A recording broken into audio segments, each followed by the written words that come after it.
Hello friends, আশা করছি সবাই খুব ভালো আছো আর আমিও খুব ভালো আছি। তাই তো ভালো আছি জন্যই একটুখানি চলে গেছিলাম ঘুরতে।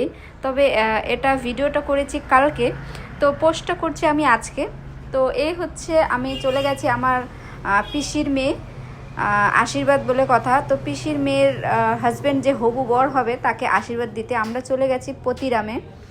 তো সেদিন আমি আমার কোনো কিছুতেই আমি আমার ফটো রাখিনি, কারণ কেন বলো তো, কারণ আমি এমন এক অবস্থায় গেছি না, মানে যেখানে যেরকম মানুষ সাজে, তো সেখানে আমার সাজাটা ঠিক ভালো হয়নি, যার জন্য আর কি আমি আমার কোনো কিছুতেই ফটো রাখিনি। কারণ আমি পরে গেছিলাম দোকানের কুর্তি, তো আমি যেগুলো দোকানে পরে থাকি সেসব জিনিস পরেই আমি চলে গেছি, খুব একটা তাড়াহুড়োর মধ্যেই ছিলাম, যার জন্য এরকম করে চলে গেছে। আর এখানে দেখো চলছে আশীর্বাদ পর্ব, তো এখানে ভাই গেছে।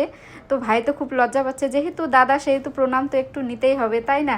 এবার ভাই প্রথম আর কি আশীর্বাদ দিতে গেছে, তো খুব হাসাহাসি হলো। তারপরে দেখবে আমার বর্মশাই যাবে, ও তো প্রথম, ওরও প্রথম, ও যেহেতু আমাদের বাড়ির জামাই, তো ওকে তো যেতেই হবে প্রথম কথা। তো ওর অবস্থাটা একবার দেখো, টাকাটা দিয়ে কোনো আশীর্বাদ দেবে না, কিছু দেবে না, শুধুমাত্র একটু একটু মিষ্টি খাওয়ায় চলে আসছে। আর আমি তো যাইনি, আমাকে অনেক বললো যে চলো চলো তুমি চলো, বা আমার পিসামশাইও বললো যে যা একটু আশীর্বাদ করে আয়। এটা ঠিক যে একটু যেহেতু আশীর্বাদ বলে কথা, তো একটু গিয়ে আশীর্বাদ করাটাই ওদের কাছে সব থেকে বেশি। তো আমি তো আর যেতে পারলাম না, তো এখনকার জন্য বাই।